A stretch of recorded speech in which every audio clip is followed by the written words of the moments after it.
Lord, thank you for this day and help impart some wisdom into what I'm about to say.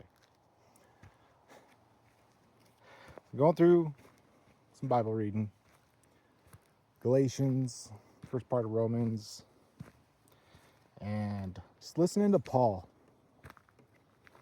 And as he's trying to explain things and really beat things into people's skulls to the point where he's kind of repetitive and it almost sounds like circular reasoning. I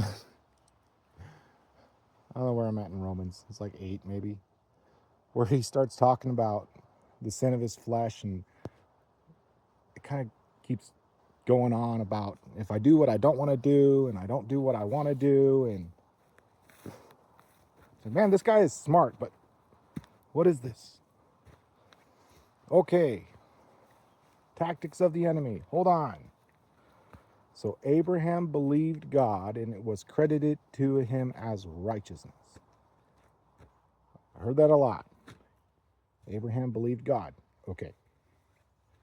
It was credited to him as righteousness. Okay. Go back to the garden. They did not believe God. And kablam, out. They believed somebody else, Adam and Eve. Right? Who is your allegiance to? To God or the enemy? Who are you going to believe? Whose will are you going to do? Okay. So, man, the enemy is deceptive in his tactics, and he takes advantage of our sinful nature. And one of the ways of doing that is to try to give into like anger and wrath.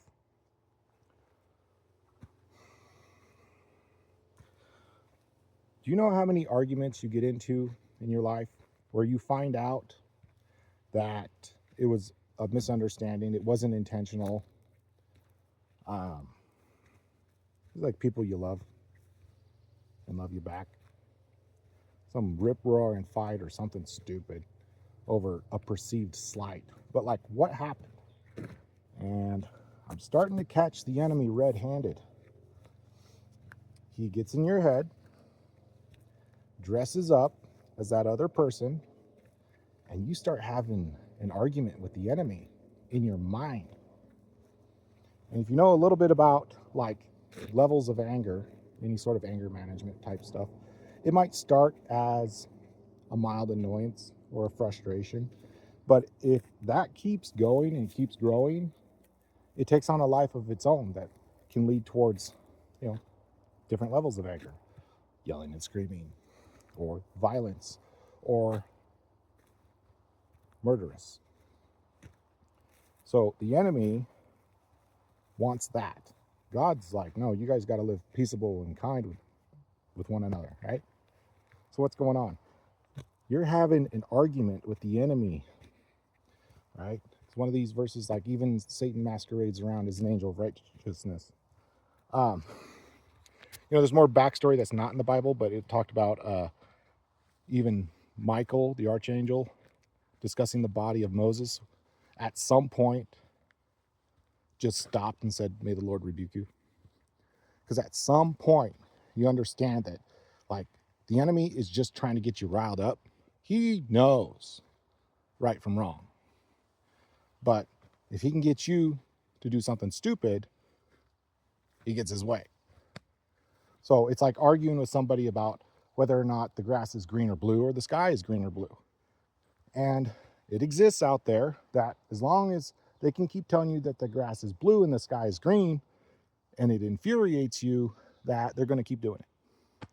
And so at some point you don't take the bait. And for that brief little bit of verse with Michael there, at some point he just stopped. All right. It's like, we need to quit engaging with the enemy. And what I'm getting across here is that the enemy dresses up as your loved ones and takes on a role that isn't real to get you fired up, as if they're like screwing you over or doing you harm. If you go through like the world thinking that everybody's trying to screw you over,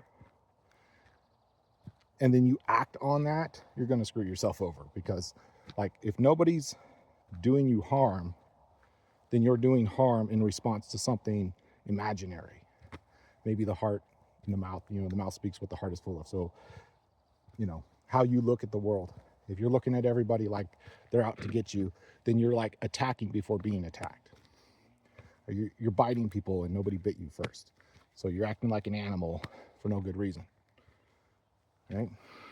The enemy does not actually have any power. The only way he gets power is by getting somebody to do something for him. So playing with your head. That's a way he can do it. All right. So back to verses like staying stuck on the vine with Christ. Apart from me, you can do nothing. So Satan is not a part of Christ. He's so far removed from Christ, he can do nothing. He has no actual power. The only power he has is manipulation tactics to get somebody else to do something on his behalf. The maturation in Christ. To identify everybody else's and yourself, your inner 8-year-old brat. A comedian one time said, how old was Lucifer when God kicked him out of heaven? 15? That's kind of what you're dealing with.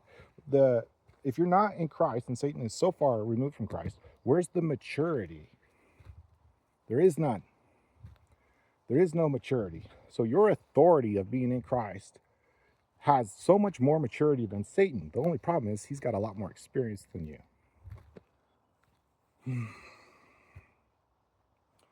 So being able to see through what the enemy is trying to do, what he's trying to destroy, and the way that he can do that. He can get you guys looking at each other with mean thoughts, then you don't talk. To separate and divide,